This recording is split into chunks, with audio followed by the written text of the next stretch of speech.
Anies Ganjar minta informasi yang diklaim rahasia negara. Mari kita lihat aturannya. Pak Prabowo yang saya hormati, ini bukan soal pribadi, ini soal negara, ini soal policy. Penjelasannya ya di tempat ini, bukan di ruang-ruang tertutup yang tidak diketahui oleh publik. Justru kalau Bapak ketahui datanya salah, tunjukkan di tempat ini sehingga publik bisa mengetahui, bukan dalam pertemuan-pertemuan lain yang tidak jelas dari mana kita bisa menilai akurasinya. Jadi menurut hemat kami, bila ada di antara kami yang faktanya keliru, Bapak tunjukkan. Tapi kalau Bapak tidak menunjukkan, berarti memang faktanya benar. Itulah kenyataan yang ada di lapangan. Pak Anies. Saya tidak bicara tertutup, saya bicara di Dewan Perwakilan Rakyat Komisi 1, di mana semua partai yang mengusung Bapak hadir dan menyetujui yang saya ajukan. Jadi, dan juga sekarang waktunya nggak ada. Jadi saya mengundang, kita bicara terbuka. Terbuka, silakan. Tapi saya ingatkan, Bapak cinta atau tidak dengan negara ini? Masa kita mau buka semua kekurangan kita, semua masalah kita buka di depan umum? Apakah itu pantas? Di negara yang baik, di negara maju, masalah rahasia ada, Profesor. Sehabis silat lidah Anies dan Prabowo saat debat ketika Pilpres 2024 ini, persoalan rahasia pertahanan dan keamanan jadi bahasan. Menyikapi bahasan itu, Wakil Ketua Komisi Informasi Pusat Arya Sandiuda menjelaskan apa saja informasi yang dikecualikan atau bersifat rahasia. Arya berpedoman pada pasal 17 Undang-Undang Nomor 14 Tahun 2008 tentang keterbukaan informasi publik. Informasi rahasia terkait kepentingan negara termuat dalam pasal 17 huruf A, C, D, F, dan I. Ada 7 poin informasi yang dinilai membahayakan pertahanan dan keamanan negara apabila dibuka kepada publik. Hal ini tercantum dalam pasal 17 huruf C. Klasifikasi informasi rahasia menurut pasal 17 huruf C Undang-Undang Keterbukaan Informasi Publik.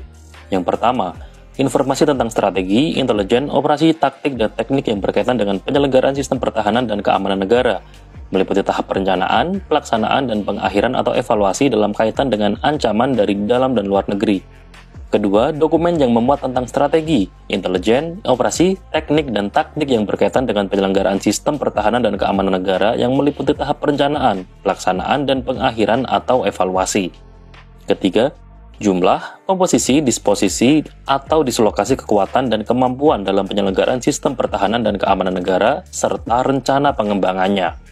Keempat, gambar dan data tentang situasi dan keadaan pangkalan dan atau instalasi militer. Kelima, data perkiraan kemampuan militer dan pertahanan negara lain terbatas pada segala tindakan dan atau indikasi negara tersebut yang dapat membahayakan kedaulatan negara kesatuan Republik Indonesia dan atau data terkait kerjasama militer dengan negara lain yang disepakati dalam perjanjian tersebut sebagai rahasia atau sangat rahasia. Keenam, sistem persandian negara. Dan ketujuh, sistem intelijen negara. Berdasarkan informasi ini, terkait dengan pasal-pasal yang ada, Komisi Informasi Pusat tentunya berharap setiap calon presiden dan timnya merujuk pada Undang-Undang Nomor 14 Tahun 2008. Lalu, apa saja sih poin yang disinggung Anies maupun Ganjar dalam debat tersebut? Setidaknya ada 12 data maupun klaim yang disampaikan kedua lawan Prabowo. Apa saja yang dibilang Anies Baswedan? 1.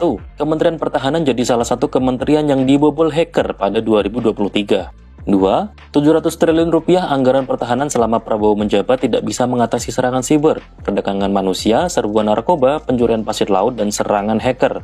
Ketiga, soal kepemilikan lahan oleh Prabowo sebanyak 340.000 hektar mengutip Jokowi dalam debat Pilpres 2019. 4. Orang dalam di pengadaan alutsista selama Prabowo menjabat sebagai Menteri Pertahanan.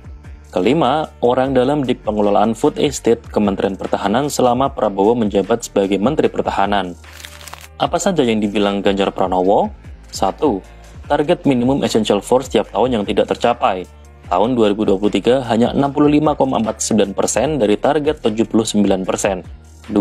Kerjasama pembuatan kapal selam antara PT PAL Indonesia dengan Korea Selatan yang diduga dibatalkan. Menhan Prabowo Subianto. 3. Persoalan perencanaan pengadaan alutsista di TNI yang terkadang tidak sesuai kebutuhan di lapangan karena sifat pengadaannya top-down. Keempat, Soal pesawat Mirage 2005 yang mau dibeli Menhan Prabowo sebelumnya pernah ditolak Menhan Juwono Sudarsono. Kelima, peringkat Global Peace Index Indonesia yang menurun. Keenam, anggaran Kementerian Pertahanan 2019-2021 selalu meningkat. Data dari Rencana Kerja dan Anggaran Kementerian Negara Lembaga 2019-2024 oleh Kementerian Keuangan. Menanggapi hal itu, pengamat militer Made Supriyatma menilai yang ditanyakan Anies maupun Ganjar dalam debat tidak bersifat konfidensial.